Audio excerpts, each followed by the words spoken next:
All right. Welcome, everybody. Thank you for joining us. We know it was last minute, the invitation, but when you have a program this exciting coming up for small businesses, you do what you can to get the experts on to tell us what's going on. So I want to welcome everybody. My name is Melanie McGovern. I'm the Communications Director for Better Business Bureau of Upstate New York. Joining me as always is Lauren Kirschmeyer, who is our Marketing and Outreach Coordinator. She will be handling everybody's questions today. If you don't get your questions specifically answered, it's because we had a lot of questions on the same topic. So our speaker is going to do his best to get all the information throughout the presentation. So if you could hold your questions until he's done presenting, and then we can make sure that we get all of the really important questions answered today. Without further ado, I know you guys are all here to hear about this grant program. So I want to introduce Matthew Kennedy with Empire State Development, who is going to take it away and let us know all about this program and what everybody needs to do to apply. So Matthew, take it away. Thank you, Melanie. So again, my name is Matthew Kennedy. I'm from Empire State Development's Division for Small Business and Technology Development. I'm actually based out of our statewide office in Albany, and I am part of the Access to Capital team in the Division for Small Business and Technology Development, where we do various capital programs, loan programs, including the COVID-19 Pandemic Small Business Recovery Grant Program. This is a new program that's about to launch tomorrow for applications. What I'm going to do is as I go through the application, I'm actually going to turn off my camera because I think it'll improve the bandwidth. So I want to make sure everyone gets to see the slides. Sometimes the slide presentation works better with my camera turned off. So I'm going to stop this really quick. I'm sure you can still hear me, and I'm going to continue on. So again, this is the COVID-19 Pandemic Small Business Recovery Grant Program. This is a brand new grant program.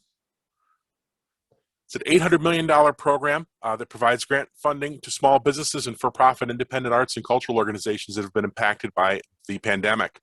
These are flexible grants that can be used for a variety of business needs that include payroll and rent, taxes, utilities, PPE. These are actually for business expenses that were incurred between March 1st, 2020 and April 1st, 2021.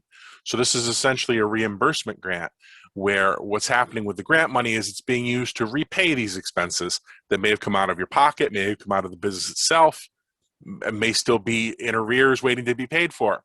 But that's the idea behind this program. It's actually for those expenses in that time period. Small businesses, micro businesses, and for-profit independent arts and cultural organizations should have 100 or fewer employees. They have to be currently viable, so they have to continue to be in operation. And they have to have begun operation on or before March 1st, 2019. So they have to have been in operation for 1 year prior to COVID and continue to be in operation, of course.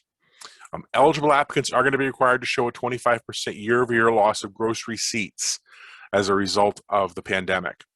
So I'll show you in a moment how the gross receipts calculation the loss calculation is done, but that is the threshold for inclusion in the program. So now small business qualifications. Again, this is specifically for small businesses, micro businesses, and for-profit independent arts and cultural organizations that have 2019 and 2020 annual gross receipts between $25,000 and $500,000 a year. So this is your gross receipts for your business.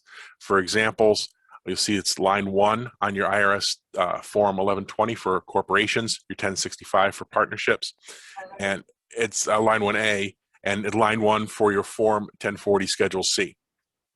So, and actually, I believe it's also going to be line 1 for Schedule F if you have a farm. You have to be able to demonstrate you have a positive net profit in 2019 on your business income return. It has to be $1. You have to be profitable prior to COVID by $1. Uses line 28 on your form 1120, line 22 on the 1065, line 31 on Schedule Cs. And again, you have to be able to demonstrate at least a 25% loss of gross receipts in a year-over-year revenue comparison between December 31st of 2020 and 2019. So what it's going to do is it's going to use your 2019 tax returns, the value in your 2019 tax return, subtract the value in your 2020 tax return. As long as that's at least a 25% loss, you will qualify. Also, you're going to have to be able to demonstrate that your total expenses on your 2020 business income tax return are greater than the grant amount. You can't receive a grant that's larger than your expenses for the year. You do have to be in substantial compliance with federal, state, and local laws, of course, regulations, codes, requirements, and so forth. You cannot owe any federal, state, or local taxes prior to July 15th, 2020. However, if you do have an approved payment plan or deferral plan or some other agreement to repay those taxes, that is acceptable. And you have either not qualified for business grant assistance or have been unable to obtain sufficient business assistance from some of the federal programs. So there are thresholds for the federal programs. An eligible applicant has not received or is not allowed to receive a PPP loan greater than $100,000. So if you've received PPP loans, that's for both rounds. As long as they total $100,000 or less, you can still qualify. If you received an EIDL advance grant up to the maximum of $10,000, you still qualify. If you received an EIDL supplementary target advance grant of the additional $5,000 that they were doing, that would also qualify. Essentially, EIDL grants, any size EIDL grant is going to qualify.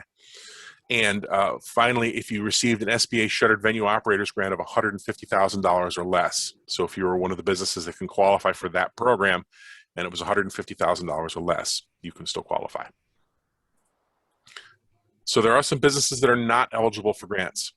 Businesses that are not eligible would be nonprofits, churches, and religious organizations, government-owned entities, and elected official offices, businesses primarily engaged in political or lobbying activities. This is a specific one, businesses that received awards from the SBA Restaurant Revitalization Fund grant program. So if you were a restaurant that did receive a Restaurant Revitalization Fund grant, you are excluded from the program. That was such a generous grant program because it essentially made up all of your lost revenues. That's the reason it's excluded. Also, landlords and passive real estate businesses are excluded because there are other programs for those. And illegal businesses or enterprises are excluded, of course. So how is the grant award calculated? For businesses with annual gross receipts between $25,000 and $50,000, $49,999, it is a $5,000 flat grant. So every business that has gross receipts in that range will receive $5,000. Annual gross receipts between $50,000 and $100,000, it's a $10,000 flat grant. So any business with annual gross receipts in that range will receive a $10,000 flat grant. And then for the other businesses that would still qualify between $100,000 and $500,000 in annual gross receipts, it's 10% of your gross receipts amount with a maximum grant of $50,000. So for example, if you were a $250,000 gross receipt business, you'd receive a $25,000 grant. If you're $500,000 gross receipt business, it's your $50,000 grant. It's based on your 2019 gross receipts. And again, total expenses for your 2020 business income return must be greater than the grant award. So now eligible uses of funds. This is actually a very wide array of funds, or requirements or allowances, I should say, for COVID-19 related expenses. Payroll costs, rent, mortgage payments, which includes principal payments, property taxes, school taxes, insurance costs, utility costs, costs of personal protection equipment for your workers, heating, ventilation, and air conditioning costs. And that could include things like patio heaters and changes for filters and things like that you had to do for COVID. Other machinery and equipment costs related to COVID. So if you had to buy insulated bags for deliveries, those would qualify. Supplies and materials necessary for compliance with health and safety protocols, which would be things like plywood and plexiglass and rolled plastic, things that were necessary for you to set up barriers and so forth. All of those things are covered, or all of those things are allowable uses of these grant funds. One of the ineligible uses of grant funds is to repay or pay down any portion of a loan obtained through a federal COVID-19 relief package or business assistance or any New York State business assistance programs. So you can't use it to pay your EIDL payment. You can't use it to make your New York Forward Loan Fund payment. You couldn't use it to use or to pay a PPP amount that was not going to be forgiven, that was going to be converted into a loan, I should say, at the end of the program. So where do you apply? The application system, applications are going to be open tomorrow at noon. So they were open Thursday, June 10th at 12 p.m. And applications are being accepted online at nysmallbusinessrecovery.com. Okay, this is the website is being hosted with our partner Lendistry. Lendistry has been selected to help administer the program and process applications. Lendistry is actually a large organization that has used There's skills on other programs in other states. They've previously done things like this. They did one with California, they did one with Pennsylvania. So we're pretty confident that their site is going to be able to handle the traffic that this is going to generate. Also that they're going to be able to handle the applications in a timely manner, because obviously we want to try to get this money out as soon as we can. So again, nysmallbusinessrecovery.com is the website that is operating now. However, the application button is currently disabled, so you can't apply until tomorrow at noon. So some additional information for applicants, and this is important. I want to make sure this is stressed. This is not a first come, first served program. Applications are going to be reviewed in batches, with the first notifications of selections beginning on or around June 28th, 2021. So this does not mean that you got your application in 2 minutes after noon tomorrow. You don't have to worry about being first in line. It doesn't work that way, because all the applications are going to be batched for the first few weeks, and they're going to continue to be batched this way to try to make it fair, because there are documents to upload. Eligible applicants should provide evidence acceptable to New York State that the applicant is operational and that it's not restricted by any state, local, or other agency mandate. So again, your paperwork has to meet our requirements. Due to the limited amount of funding and high volume of requests, your business type, geography, or industry may factor into your ability to receive a grant. It's very possible that when we start to run low on funding, we may have to limit money to certain regions or certain types of businesses if, let's say, there's too much money heading to downstate and not enough going upstate. Priority is going to be given to socially and economically disadvantaged business owners, including but not limited to minority and women-owned business enterprises that do not have to be New York State certified, by the way. Service-disabled veteran-owned businesses and veteran-owned businesses, or businesses that are located in communities that are economically distressed prior to March 1st, 2020, as determined by the most recent census data.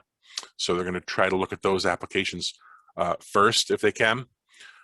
Due to the anticipated demand, we do strongly suggest you complete your application as soon as possible. And if you do submit an application in the month of June, we're going to ask that you please try to have all your documentation for it submitted by July 2nd, 2020. So your documentation. What documentation are we collecting for this program? Well, first, we are going to need your 2019 and 2020 business income tax returns. Those are your complete tax returns with all the schedules and attachments for 2019 and 2020. They'll be uploaded to our portal. We do need, for corporations, of course, your IRS Form 1120 or your 1120S. For partnerships, that's the 1065. For sole proprietors, that's going to be your 1040 along with your Schedule C or your Schedule F if you're a farm. Also, we're going to need proof of your current business location and current operation. So we're looking for any two of the following documents. These are documents that will show that you're currently where you're located and that you're operating. Your current lease, current utility bill, current business bank statement, current business mortgage statement, a business credit card statement if you've got a credit card for your business, a professional insurance bill for your business, a payment processing statement. Let's say you use a Square or use some sort of payment processor for credit cards. That would be valid to show that you're currently in operation. And your New York State ST 809 or ST 100 sales tax collection documentation, of course, will also work. We're also going to request at the time of application part of your schedule of ownership. Ultimately, we're going to collect a list of names, addresses, social security numbers, phone numbers, email addresses, and your percentage ownership and photo ID for the owners of your business. When you complete the grant, when you complete the application for the grant, you only need one person. That applicant should be at least a 20% owner of the business. And we're going to need your name, address, social security number, and you'll have to upload a copy of your photo ID to show that you're an actual person. Non-US owners can use their ITIN numbers. When the grant goes to be funded, at the time of funding, prior to actually releasing the funds to you electronically, we'll need the information for the rest of the owners of the business. So ultimately, we're going to need information for everyone else who is at least a 20% owner of the business when we go to complete the grant. And for the proof of having a 100 or fewer employees, your proof for number of employees, we use your most recently submitted NYS 45 document, which is your New York State withholding document showing your withholding taxes. And that's only for employer firms. If you don't have any employees, you're not going to have that document, of course. So, and again, prior to funding, There are a couple other documents along with that completed schedule of ownership that you'll need. For funds distribution, they are going to need your W-9 and your bank account information. There's a way to link that through the website via Plaid. Lendistry is using Plaid, if you're familiar with it. They can get that set up.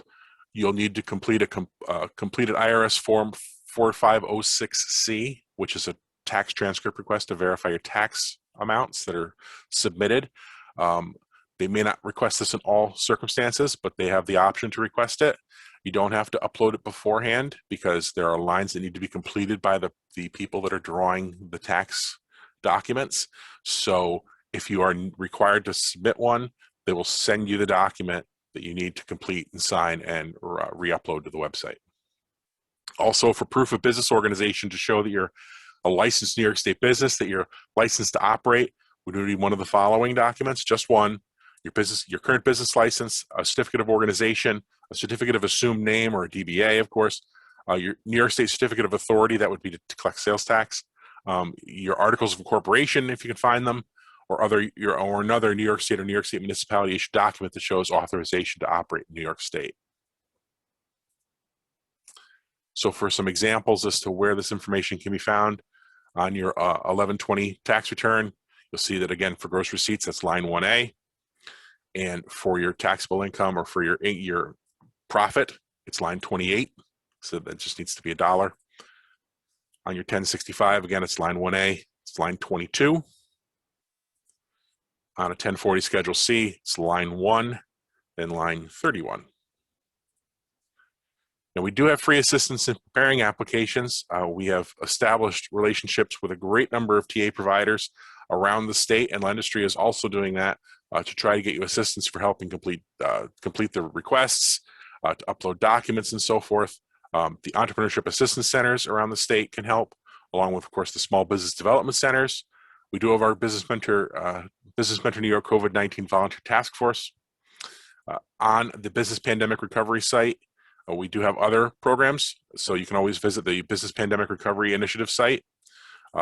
There is an ESD directory for organizations available to assist businesses, which is a complete listing together of the EACE centers and the SBDCs, along with some of the other TA providers that we provided grant money to help people with their applications, all listed together on the site. And most importantly, on the New York State on the nysmallbusinessrecovery.com site, on the grant application site, there are going to be application guides available in 13 languages. And when you go through the application process, you'll see that in each section, there's even a video that you can watch that will walk you through each individual step on how to complete the process. Those videos are even subtitled in 13 languages. So you can see subtitles if you can't understand the speaker or if you can't hear the speaker. Also, there will be online an 800 number that you can contact. There's an 800 number that's going to run from 8 to 8 Monday through Friday, and for the first Saturday at least 8 to 8 also, where you can get live support, including support in other languages so that are not English. So there's quite a bit of good support to help you complete your application. So now I can take some questions. So I know I ran through that fairly quickly, but I'm sure that people have questions for qualifications and so forth. Just wanted to clarify one thing. TA is technical advisor, correct? Technical assistance. Technical yes, technical assistance. Yep. Okay. Lauren, do we have any questions? I did have a couple come through. The first was if the slides will be available after this presentation, and they will. Everyone that has registered for this webinar will receive an email with the recording of this webinar, the slide deck, as well as the links that have been mentioned throughout. And I should say that when the site goes online, well, the site is online now, but hopefully by the end of the day today, the initial application guide that I mentioned that's going to be available, that's going to walk you through everything, which is essentially a version of this PowerPoint, but even more advanced with a lot more information in it, is going to be available to view on the website. So prior to the site being open for applications, many of these resources are already going to be there, so you can look at them tonight before tomorrow. If you're looking for more information, if you want to get some tips, should have some screenshots on how the site works and everything, that should all be available by the end of the afternoon. Great. The next question was, can you start the application later, save it, can you start the application, save it, and go back later? Yes, to an extent, I should say. There are the first two sections that you're going to need to complete on the application. There's a section that's going to request your information and the business information. It's not going to have you go through and answer all the questions about what your business does and where your business is and where your revenues and so forth, but it is going to ask you for your business location, your contact information. Once that information has been put into the system is going to automatically generate a username and a password for you. You'll probably be on the website and it's going to show up in your email box while you're there and you're not even going to realize it happened. Once it's reached that point and it's generated that username and password, anything that you do after that point is going to already be saved. So you can always, let's say something happens and you have to jump out and you can't complete the application at that moment, you can log back in with that login information and resume where you were. There's obviously the understanding that there are documents to upload. You're not going to be expected to get all these documents together all at once. The most important part is to get the application portion of it completed and click the submit button, get it actually submitted so that it's in the system, and then you can upload the documents as time allows and as you can get them in your hands, get them in PDF format and so forth. The application itself is not submitted until you click that. So it's not going to be reviewed until you've gone through and clicked submit. You can complete every answer in the system and have it be saved, but if you haven't hit submit, it's not going to review it. So you're going to want to make sure you hit submit. And I also do want to point out that the system is not going to knock you out if you answer a question outside of the range. So if you put in that your revenue was more than $500,000, it's not going to tell you you're out. It's going to accept the information. So what you would need to do, if after the fact, if you see that you've made an error and you want to change it, you'll need to contact the 800 number that's part of the system, and it's going to be right there on the home page, right there on the front page. There'll be that 800 number you can contact, and they can make the changes. Once it's actually hard submitted, there's no way for you to make the change. There's no way for us to make the change. They have to make it in the Lendistry system. So for documents and so forth, you can go ahead and keep uploading those after the fact. Thank you. Sure. The next question said, someone is interested in upgrading their air conditioning unit. Would this grant cover something like that? In a way, it does, because the money needed to be expended prior to this. But, obviously there's an understanding that you've spent money on payroll, you've probably paid rent, you've probably incurred those other expenses. So you can essentially use this grant money to recoup those expenses and then take the money that you've recouped from those expenses and spend it on your air conditioner. The reason why it's listed out as those are the uses for the funds is because, alternately what could have been done when this program was designed is they could have requested that we have everyone submit the receipts for all that information, which obviously would have been a very onerous task, would have been very hard to go through hundreds of thousands of applications with millions of receipts in a timely manner. Not to mention that it's really a burden on small business owners to have to come up with all that information. To have every single person do that is really unnecessary. But when you go to complete your application, when you actually get your grant money, one of the documents you're going to sign is the option that someday you could potentially be audited. Ultimately they'll probably audit 0.1% of the applications they will check on to make sure that you use the money in the appropriate manner. At that time, if you are contacted for that, they're going to request, they could potentially request information to show that you had spent the money. But remember, with such a wide array of things you could spend the money on, like payroll or taxes, or any number of things, it's probably going to be pretty easy for most businesses to be able to show that they easily spent that much money or more. So it's not like you're trying to find receipts for plywood necessarily. Chances are you've paid your rent, you've paid a mortgage, you've paid property taxes, you've paid school taxes, you've paid a utility bill, you've paid something else that you can use without having to go through and find all that. Great. Someone wanted to confirm that where is it? Businesses had to begin in 2020, or I'm sorry, businesses that began in 2020 do not qualify. No, it has to have started on or before March 1st, 2019. Yes, it's actually part of the statute that this was funded with. Business has to have started 1 year prior to the outbreak. And just to confirm, is this money okay to use for lost wages? If you would normally have received money that you couldn't take out of your business for payroll, then yes. So it would be the sort of thing that if you were unable to cover your own payroll because essentially you owe yourself the money, yeah, that would count. I mean, payroll is an allowable use. Someone came in a little bit late and they asked how the grant money is determined. There is, I'll go back to that slide. If you let me. There we go. Let's see. It said it's based upon your annual gross receipts for 2019. So again, for businesses with annual gross receipts between $25,000 and $49,999, it's a $5,000 flat award. Businesses between $50,000 and $99,999, it's a $10,000 flat award. And for gross receipts for businesses between $100,000 and $500,000 in annual gross receipts, that is 10% of those gross receipts. So it's 10% of the actual gross receipts number, up to a maximum of $50,000. Okay. Can you, or if someone received 2 PPP loans, are they disqualified if each loan was under 100K? If the 2 loans summed together are under 100K, you qualify.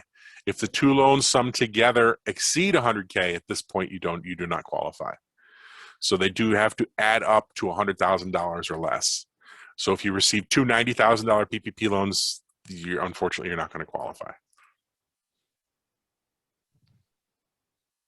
Do you expect to roll out any grant programs for businesses with gross receipts over 500K? I will say that when it comes to programs like this, it really depends upon the reception of the program. And as the data rolls in and we see the applications, if it turns out to be a situation where there's money left, or there's an unexpected circumstance where we're seeing, say, a lot of businesses can't show the dollar in profit, or there's some other circumstance like that, it's possible that things will change. But I don't really expect them to, because there are probably over 300,000 businesses in New York State that'll qualify, that'll fit inside of these parameters. So it's unlikely that will go over the $500,000 mark, unless for some reason in a couple months there's still grant money left, and then to expend the rest of the grant money, we make changes to the program. It's not unprecedented, because it did happen with things like the Forward Loan Fund, where after the program started and the Paycheck Protection Program continued on, things changed. We realized things changed because Paycheck Protection was more widely used than was expected at the beginning. So we opened it up so that if you received a Paycheck Protection loan, you could get a New York Forward Loan Fund loan, where at the beginning you couldn't do that. So it's always a possibility, but I really wouldn't count on it.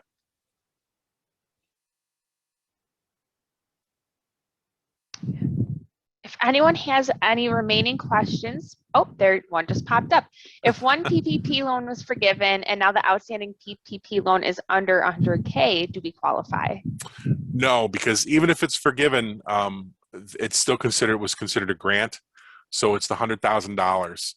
The reason PPP loans are one of the exclusion factors is because it is grant money, because it can be converted to grant money. The reason, like say an EIDL loan, the economic injury disaster loans, are not listed, and the Forward Loan Fund loans aren't listed, is because they're loans. They weren't grant money. There's still money that needs to be paid back. So it's not a situation where you were unable to receive any grant funding.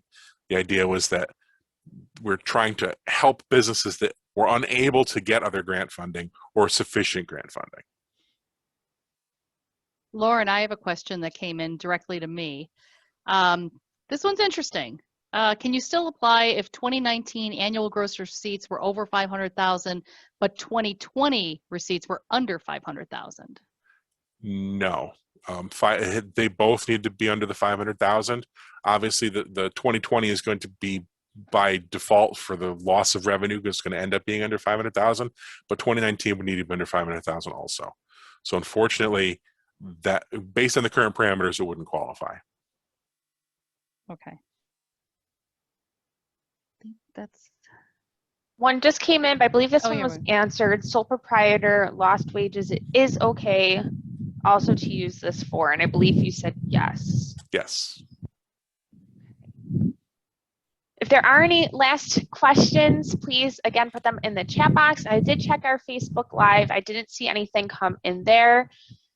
But for anyone who has a question after this, like I said before, we will be sharing the recording, the slides, and then all of the links that were mentioned throughout the presentation today in an email to you that you will receive, if not today, then tomorrow. Yes, I and I believe would. this was just, there was another Go one ahead. that just came in, but I believe that one was just answered too. But the if I got question a was, PPP loan for 5,000 and my gross profits are 125, would you still qualify? Yes. I didn't get that entire question. What was that? Okay. If I got one PPP loan worth 5,500, but my gross profits of 125,000, would that still qualify?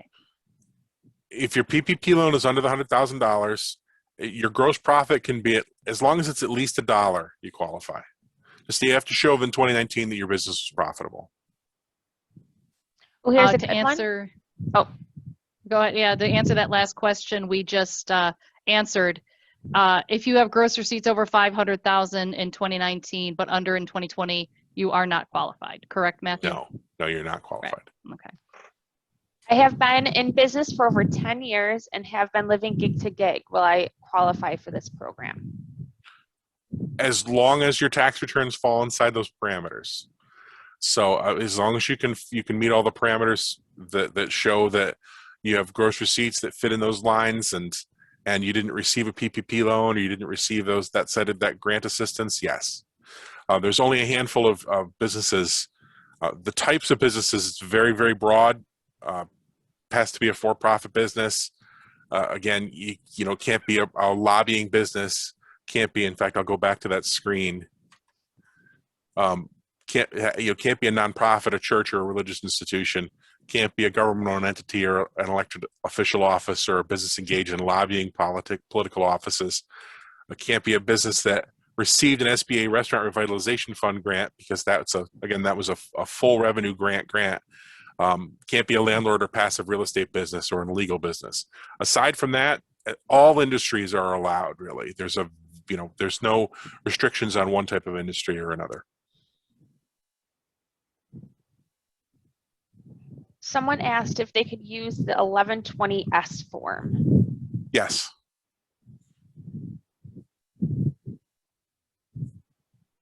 Then the next question is, if I was not in business in 2019, can I still qualify?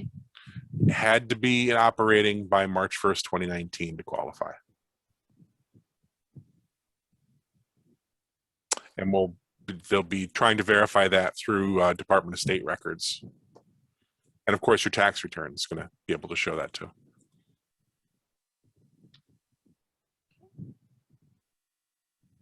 I think that's the last of I the do questions. not see any more, and I just checked Facebook again, and I don't see any on Facebook. I wanted to jump in real quick and thank you, Matthew, for taking the time to do this for us today. Thank you, Sure, no Lauren, for problem. monitoring the questions. And, you know, as the Better Business Bureau, we're always looking out for everybody to make sure that you're not getting scammed, you're not going to the wrong source. We saw it with the PPP loans, we saw it with the EIDL. People will set up links trying to trick you into thinking you're applying for these loans. So just make sure that you're using the links that we're sending you in the emails. Make sure you're not clicking on the first link that pops up if you Google New York State Grant Program. Make sure you're going to the right source. And if you have any questions about what link you clicked, if you have a question about a website, absolutely just email one of us over at BBB, click the Ask Me button in your email that you get from us. We'll be able to help you recognize if it's a scam or not. But again, if you need help with your application or anything like that, your local small business development centers are available as a technical assistance provider. And Matthew, are there what are the other organizations where people can get help? There are other organizations that are available on our website, and there are SBDCs. There are other technical service providers that have specifically been selected for this program. They're actually all listed on our website under, let me give you the link here. They're on the ESD website right here in the directory of organizations available to assist businesses. And So we'll that put will that have link everything in together. the email. Yeah, we'll put that link in the email that we're going to get out to everybody this afternoon. And like I said, the actual nysmallbusinessrecovery.com site has a wealth of information on it, including live support via a phone number, via an 800 number. Excellent. And it's in the day and age of everything is online. It is great that you guys are going to do that, because I think that was one of the hardest things for a lot of people, especially during the pandemic with these recovery programs, that there wasn't an 800 number, or that everybody was so overwhelmed there was nobody to answer it. So that's awesome that you guys are doing that for everybody. Yeah, and that's the Lendistry folks are handling that, along with like I said, and they're going to have a phone support in 13 languages. It's very impressive. That's awesome. Wonderful. Any other questions come in while we were chatting? Yes, one did. Well, two. First was not really a question, but just saying that they wish that chambers could get some money. Do you know if there's any potential for nonprofits to get this down the line? The legislation actually specifically eliminates nonprofits. So it's in the where the funding comes from for the program, it calls out that it must be a for-profit business. So you can't do a nonprofit. Okay, and if a business was in another state and they started the subcontract and become a full-time employee, do they still qualify? The business needs to be organized in New York State. So it doesn't need to be a New York State business. The documents, the business license and so forth will have to show that it's a business organized in New York State to qualify.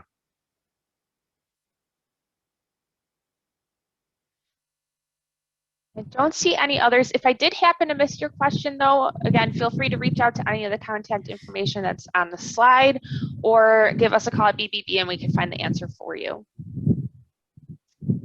Awesome. With that, I guess we're going to wrap it up today. Thank you again to Matthew Kennedy from Empire State Development to help navigate this program. It looks like it's going to be very beneficial to a lot of businesses across upstate New York. It seems that the application process is hopefully going to be smooth. If anybody has any questions, again, we're going to send out an email this afternoon with all the information you have to know. So with that, we're going to sign off, and thank you and have a great afternoon. Stay cool, everybody. Thanks.